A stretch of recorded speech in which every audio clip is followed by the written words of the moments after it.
Hello everyone. So today we will discuss the steps of procedure for intradermal and subcutaneous injections, right? Intradermal and subcutaneous injections. So let's start with it. So intradermal injections are injections administered into the dermis just below the epidermis. ये आपको हम बता चुके हैं parental administration part 1 video के अंदर, ठीक है। तो इंट्राडर्मल इंजेक्शन जो होते हैं वो कहाँ एडमिनिस्टर करते हैं हम? डर्मिस के अंदर, which is just below the epidermis.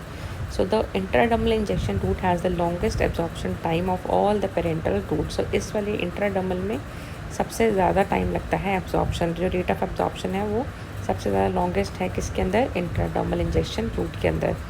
These types of injections are used for sensitivity test such as tuberculosis, allergy and local anaesthesia test. ये आपको बताया था. कई बार हम पेशेंट को कुछ मेडिसिन होते हैं जो डायरेक्टली नहीं दे सकते, हम उसका एलर्जी टेस्ट करते हैं पहले, ठीक है. तो एलर्जी टेस्ट करने के लिए हम थोड़ी छोटी सी डोज पेशेंट को देते हैं, that is given via this route, that is intradermal injection root.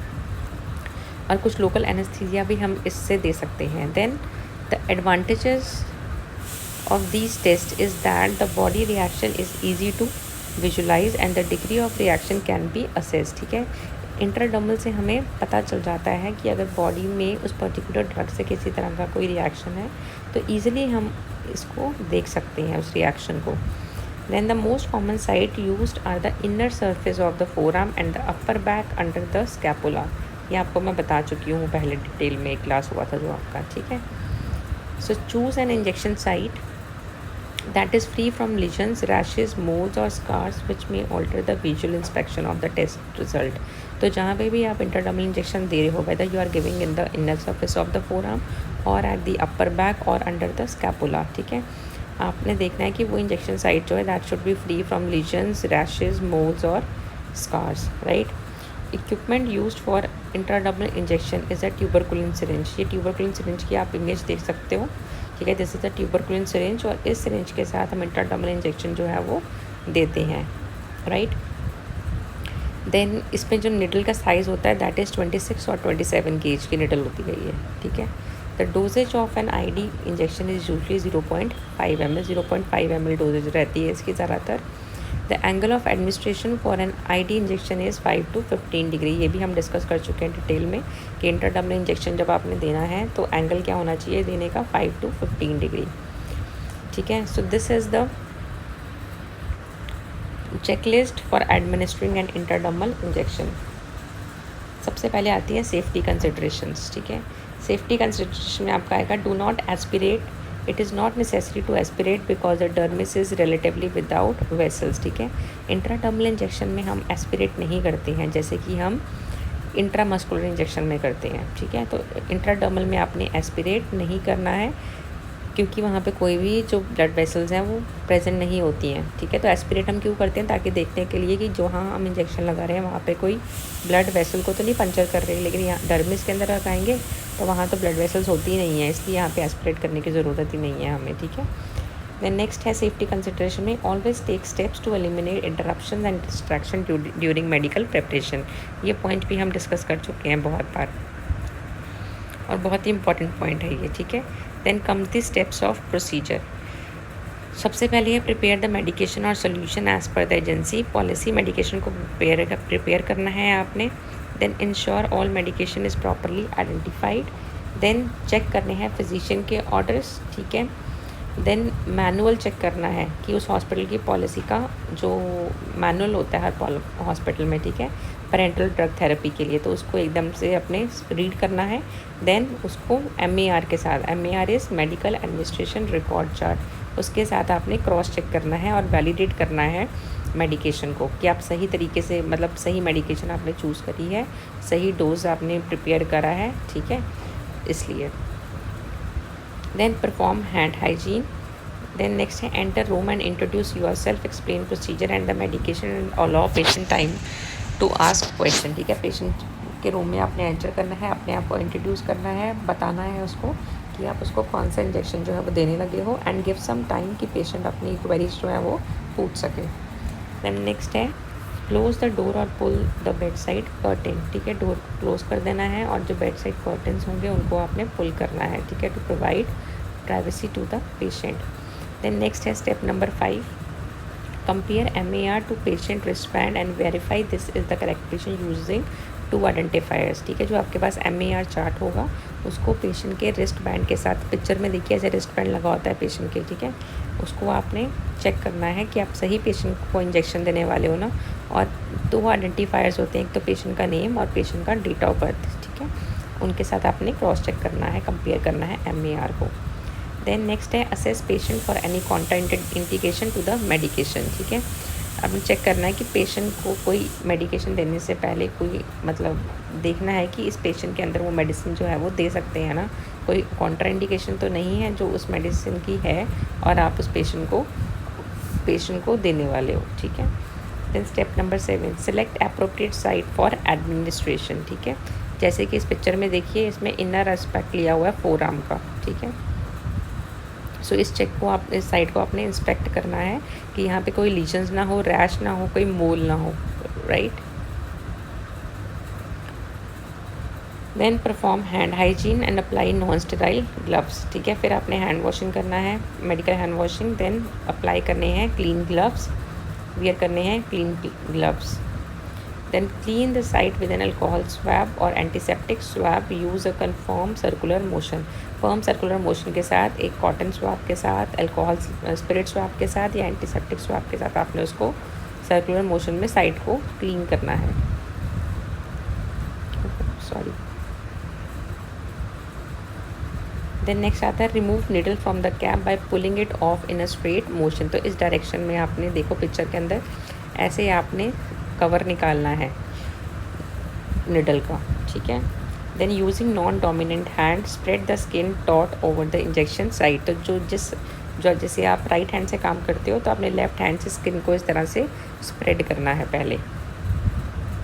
Then hold the syringe in the dominant hand, फिर डोमिनेंट हैंड से इस तरह जैसे पिक्चर में दिखाया गया है आपने सिरिंज को होल्ड करना है। डोमिनेंट हैंड कौन सा होगा जिससे आप काम करते हो, ठीक है। जैसे राइट हैंड से इंजेक्शन लगाना है आपने तो राइट हैंड में आपने सिरिंज इस तरह से पकड़नी है, 5 to 15 डिग्री का एंगल बनाना है। Then hold the syringe at a 5 to 15 degree angle from the side, place the needle almost flat against the patient skin, तो पेशेंट की स्किन के 5 to 15 डिग्री का एंगल होना चाहिए, मतलब ऑलमोस्ट दिखने में लगना चाहिए कि स्किन जो है वो फ्लैट है, सिरिंज जो है वो फ्लैट है स्किन के ऊपर, ठीक है। Then insert the needle only about 1/4 inch, ठीक है, सिर्फ 1/4 इंच जो है वो स्किन के अंदर नीडल इंसर्ट करनी है, right. Once the syringe is in place slowly inject the solution while watching for a small wheal और बल्ब टू अपीयर, जैसे आप इस पिक्चर में देख सकते हो इंजेक्शन लगाना है धीरे धीरे और एक बल्ब जैसा जो है वो फॉर्म हो जाएगा, एक व्हील जैसा फॉर्म हो जाएगा इस तरह से, ठीक है, तो उसको नोटिस करना है। देन नेक्स्ट है withdraw the needle at the same angle as insertion, engage safety shield और निडल गार्ड, ठीक है। फिर आपने क्या करना है, सिरिंज को विड्रॉ कर लेना है इंजेक्शन साइट से और जो सिरिंज होगी उसको आपने क्या करना है सेफ्टी शील्ड में या निडल गार्ड के अंदर ऐसे इंसर्ट कर देना जैसे पिक्चर में दिखाया गया है, एंड डिस्कार्ड कर देना उसको शार्प कंटेनर के साथ, और शार्प कंटेनर आप अपने साथ में ही रखा होना चाहिए वहाँ पे पास में ही, ठीक है। And do not massage the area after injection, इसमें याद रखना है आपने इंट्राडर्मल इंजेक्शन जब भी देना है तो आपने एरिया को इंजेक्शन देने के बाद मसाज नहीं करना। If injection is a TB skin test, circle the area around the injection site to allow for easy identification of site in 3 days, ठीक है। जब भी हम एलर्जी टेस्ट करते हैं या TB ट्यूबरक्लोसिस के लिए कि पेशेंट को ट्यूबरक्लोसिस है या नहीं है, ठीक है, तो उसके लिए हम स्किन टेस्ट इस तरह से करते हैं, तो आपने क्या करना है उसको सर्कल कर देना है पेन के साथ और यहाँ पे डेट भी मेंशन करनी है और डोज भी मेंशन करनी है और टाइम मेंशन करना है कि कितने बजे दिया है आपने, ठीक है। Then discard remaining supplies, remove gloves and perform hand hygiene. Then document करना है प्रोसीजर को और उसके बाद 19 स्टेप बहुत इंपॉर्टेंट है। पेशेंट का रिस्पांस आपने इवैल्यूएट करना है कि पेशेंट को किसी तरह की कोई एलर्जी तो नहीं हो रही, ठीक है, कोई रैशेस तो नहीं हो रही है, कोई बर्निंग सेंसेशन तो नहीं हो रही, नोजिया तो नहीं हो रहा इंजेक्शन देने के बाद, ठीक है, तो वो आपने डॉक्यूमेंट करना है और रिपोर्ट करना है फिर फिजिशियन को if it is there, right. So this was the procedure for intradermal injections. Then come subcutaneous injections.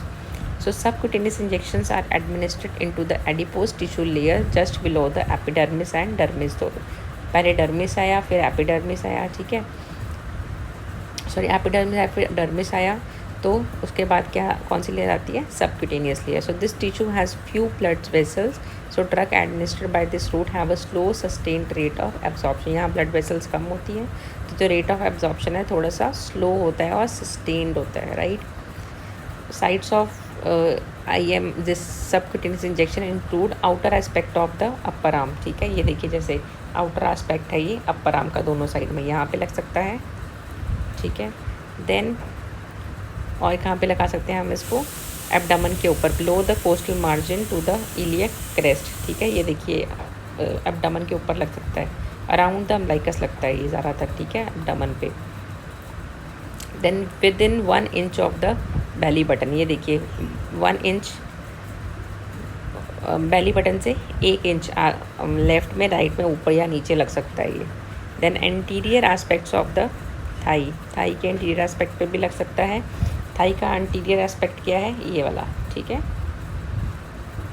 Thai का anterior aspect. Then upper back and upper ventral gluteal area. ठीक है, अपर बैक पे भी लग सकता है ये इस तरह से, right. So these are the site for subcutaneous injection sites.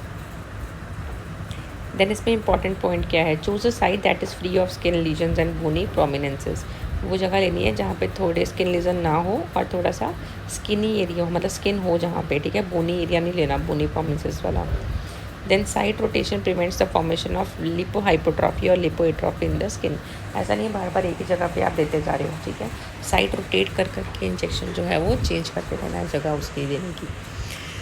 Then physical exercise or application of hot or cold compresses influences the rate of drug absorption by altering local blood flow to the tissues. ठीक है, so application of hot और cold compress जो इस case में होगा, ठीक है, इस केस में जो है वो हम नहीं करते हैं. ठीक है, इस केस में इंजेक्शन लगाने के बाद किसी भी तरह की कोई फिजिकल एक्सरसाइज या फिर एप्लीकेशन ऑफ हॉट और कोल्ड कंप्रेसेस नहीं करना, because it can influence the rate of drug absorption by altering local blood flow to the tissues. Any condition that impairs that blood flow to the subcutaneous tissue contradicts the use of subcutaneous injection. ठीक है, अगर patient को ऐसी कोई condition है, ठीक है, जिससे कि ब्लड फ्लो जो है सबक्यूटेनियस टिश्यू तक जो है वो नहीं पहुंच पा रहा, तो इस ऐसी कंडीशन में सबक्यूटेनियस इंजेक्शन का जो यूज़ है वो नहीं करते, ठीक है, क्योंकि फ़ायदा नहीं होगा फिर देने का. Then examples of subcutaneous medication, ठीक है, कौन कौन से ड्रग्स जो है सबक्यूटेनियस रूट से हम देते हैं ज़्यादातर. इंसुलिन बहुत ज़्यादा कॉमनली देते हैं, ओपोइड्स देते हैं, हेपरिन देते हैं, एपिनेफ्रिन देते हैं, और allergic medication. This all can be given by subcutaneous route. Then इसमें आपको जो निडल साइज़ चाहिए वो चाहिए होता है 25 to 30 kg की निडल चाहिए होती है. लेंथ जिसकी होनी चाहिए 3/8 to 5/8 इंचज़, ठीक है, निडल की. देन कुछ सबक्यूटेनियस इंजेक्शन जो होते हैं वो प्री फिल्ड होते हैं विद द सिरिंज अटैच, जैसे कि इंसुलिन के भी इंजेक्शन आते हैं आजकल, वो भी प्री फिल्ड होते हैं, ठीक है. तो सबक्यूटेनियस जो इंजेक्शन हैं sometimes they come in pre filled syringe. Then always confirm that the right size needle is appropriate for the patient before use. Subcutaneous injections are usually given at 45 to 90 degree angle. कितने angles पे देना है ये, 45 to 90 degree angle पे. And the angle is based on the amount of subcutaneous tissue present. ठीक है, generally give shorter needles at a 90 degree angle and longer needles at a 45 degree angle. तो अगर short needle है आपके पास, ठीक है, जिसकी लेंथ जो है वो शॉर्ट है, तो उनको 90 डिग्री एंगल्स पे देंगे, और अगर लंबी निडल है तो 45 डिग्री एंगल पे देंगे, ठीक है. देन छोटी और लंबी कैसे पता चलेगा, क्योंकि आपको बताया है इसमें जो लेंथ है 3/8 इंच से 5/8 इंच हम यूज़ कर रहे हैं. अगर 3/8 इंच की यूज़ कर रहे हैं तो जो एंगल होगा 90 डिग्री, अगर 5/8 की कर रहे हैं तो एंगल क्या होगा 45 degree. Subcutaneous injection do not need to be aspirated. ठीक है, सबक्यूटेनियस इंजेक्शन को भी एस्पिरेट नहीं करना, जैसे कि हमने इसको नहीं किया है इंट्राडर्मल इंजेक्शंस को, ठीक है. And usually no more than 1 ml of medication is given subcutaneously. तो सबक्यूटेनियस रूट से बस ज़्यादा से ज़्यादा 1 ml ही आप इंजेक्ट कर सकते हो मेडिसिन, उससे ज़्यादा नहीं.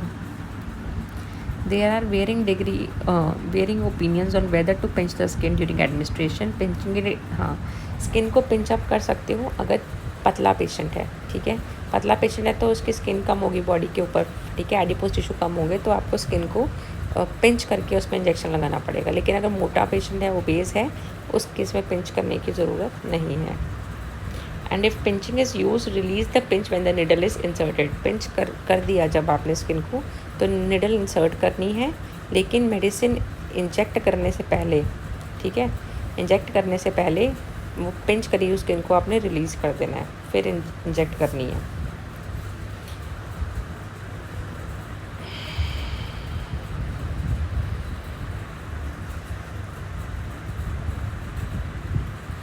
देन है इंसुलिन सबक्यूटेनियस इंजेक्शन। सबसे पहले अब हम पढ़ेंगे कि इंसुलिन का इंजेक्शन जो है वो आपने किस तरीके से जो है वो देना है पेशेंट को, अगर आप सबक्यूटेनियस रूट से दे रहे हैं, ठीक है। ये इंसुलिन सिरिंज है, ठीक है, this is a syringe, insulin syringe जिसे बोलते हैं। और ये जो इसका ऑरेंज वाला एरिया है, यहाँ पे निडल है which is covered by the cap, ठीक है। सो स्पेशल कंसिडरेशंस क्या रखनी है आपने इंसुलिन देते हुए। Insulin is stored in the refrigerator, ठीक है, रेफ्रिजरेटर में स्टोर करते हैं इसे। And a while is in use, it should be at room temperature. लेकिन लगाने से पहले वाइल को कुछ समय के लिए रूम टेम्परेचर पे आने देना है, उसके बाद लगाना है। कभी भी एकदम से फ्रिज से निकाल के इंसुलिन पेशेंट को नहीं लगाना है। Then patients who take insulin should monitor their blood sugar levels as prescribed by their healthcare provider। जिस पेशेंट को इंसुलिन लग रहा है उसका प्रॉपर जो है वो ब्लड ग्लूकोज जो है वो लेवल चेक होते रहने चाहिए as prescribe by the physician. Then vials of insulin should be inspected prior to use। Any change in appearance may indicate a change in potency। जो इंसुलिन की वायल्स होती हैं वो हम रूटीन में भी यूज़ करते हैं हॉस्पिटल्स में, तो उनको चेक करते रहना चाहिए देखने के लिए कि अगर उसमें कोई भी उसकी अपीयरेंस में चेंज आता है, दैट इंडिकेट्स कि वो अब एक्सपायर हो चुकी है। Use the type of insulin prescribed, do not change the type unless ordered bye a health care provider. Insulin जो है वो बहुत सारी टाइप्स का आता है, ठीक है, तो आपने देखना है कि किस टाइप का इंसुलिन जो है वो डॉक्टर ने प्रिस्क्राइब किया है और उसी टाइप का इंसुलिन पेशेंट को देना है। अपनी मर्ज़ी से ही टाइप उसकी चेंज नहीं कर देनी। Allow patient to choose site for injection. Patient को आपने ऑफ़र करना है कि वो अपने आप से इंजेक्शन की साइट चूज़ कर सकता है, जैसे कि आपको मैंने बहुत सारी साइट्स अभी ऊपर बताई थी सबक्यूटेनियस रूट की, ठीक है। All health care providers should be aware of the science and symptoms of hypoglycaemia. Health care providers को पता होना चाहिए कि हाइपोग्लाइसीमिया के साइन क्या होते हैं, कि पेशेंट का जो ब्लड शुगर लेवल है वो ड्रॉप हो रहा है। तो साइंस होते हैं जैसे कि मुंह से उसके फ्रूटी स्मेल आती है, रेस्टलेसनेस होती है पेशेंट को, एजिटेटेड होता है पेशेंट, कंफ्यूज होता है, जो slurring of word is there. Slurring of word का मतलब क्या है कि जैसे काम काम के बोलते हैं हम, ठीक है, तो slurring of speech is there. Then clammy skin, then inability to concentrate और फॉलो द कमांड्स, कन्फ्यूजन होती है ना पेशेंट को, हंगर और नोजिया, ये सारे साइन क्या है हाइपोग्लाइसीमिया के। तो और डबल विजन भी होती है इसके अंदर, ठीक है, डबल विजन भी हो सकती है पेशेंट को, कई बार हमें दो दो इमेज दिखती है ना, एक चीज़ हमें डबल डबल नज़र आती है, तो वो सारे साइन क्या है हाइपोग्लाइसीमिया के। So always have an emergency diabetic kit available if a conscious diabetic patient appears to be hypoglycaemic और has a blood sugar reading of 4 mmol per litre और lower, give glucose such as sucrose tablet, solution और juice. तो अगर आप hospital में हैं और कोई पेशेंट जो है जिसको हाइपोग्लाइसीमिया हो जाता है, तो एमरजेंसी डायबिटिक किट जो है वो अवेलेबल होनी चाहिए हमेशा वहाँ पे उस वार्ड में। प्लस अगर पेशेंट हाइपोग्लाइसीमिया स्टेज में जा रहा है, उसको इनमें से कोई भी सिम्टम जो है वो नज़र आ रहे हैं आपको, तो पेशेंट को आप सुक्रोज की टैबलेट्स अवेलेबल होती हैं वो आप दे सकते हो, पेशेंट को जूस ऑफ़र कर सकते हो पीने के लिए, ठीक है, ताकि उसका जो ब्लड ग्लूकोज लेवल है वो नॉर्मल आ सके,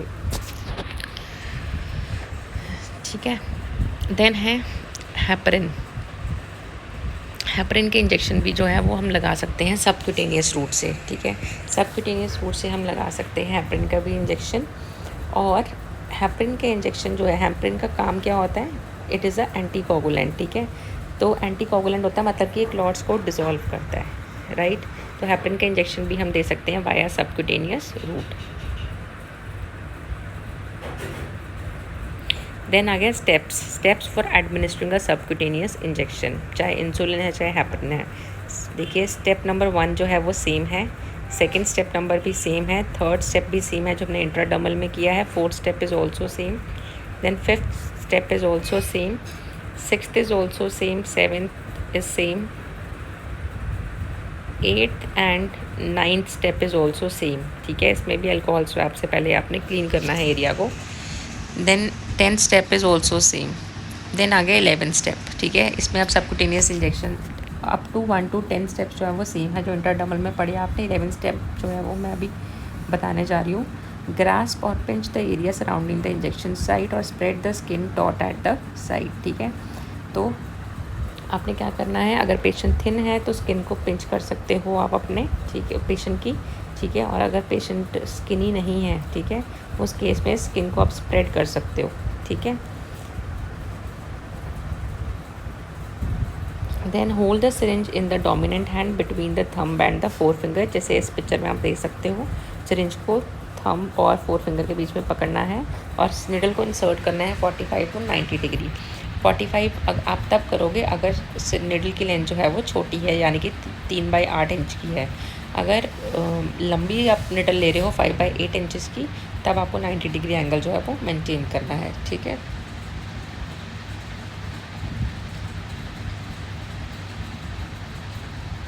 ठीक है। देन हाँ, एक और बात याद रखनी है, अगर पेशेंट जो है वो थिन है, लीन है, तो भी 45 डिग्री का एंगल सफिशेंट होता है। अगर ओबेज़ है, ठीक है, अगर उसका सबक्यूटेनियस टिश्यू जो है वो आपको नज़र आ रहा है कि ज़्यादा है, ठीक है, अबंडेंट है, तो उस केस में जो है हम 90 डिग्री दे सकते हैं फिर।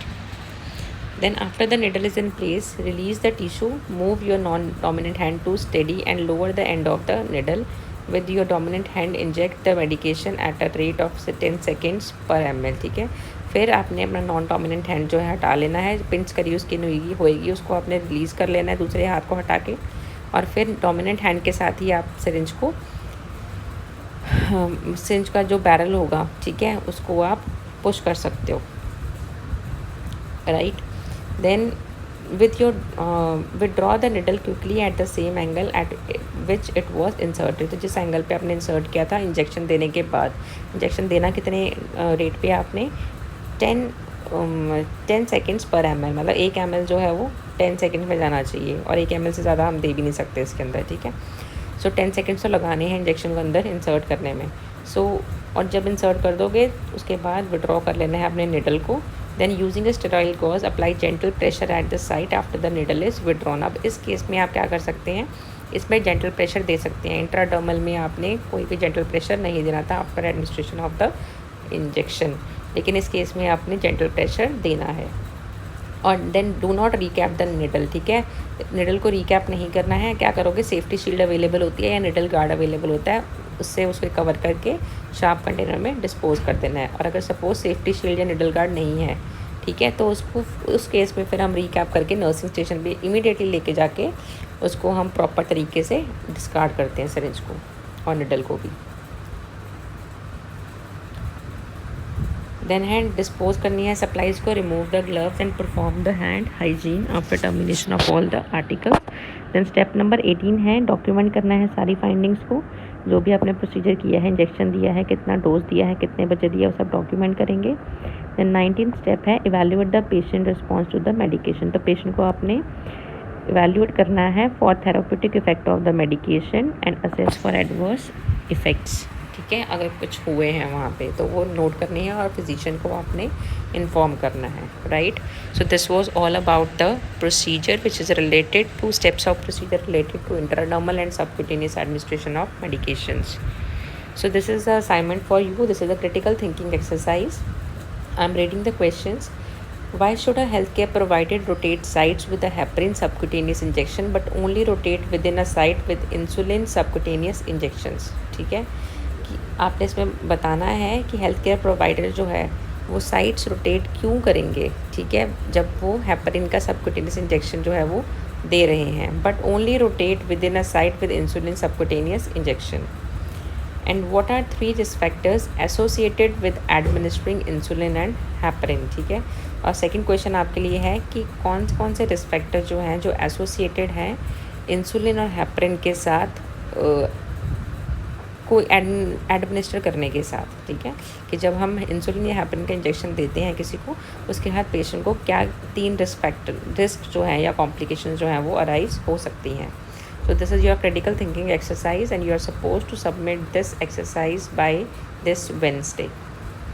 And if you are having any doubts in the steps of the procedures of intradermal or subcutaneous administration, then you can ask me anytime. Please feel free to ask. Thank you so much.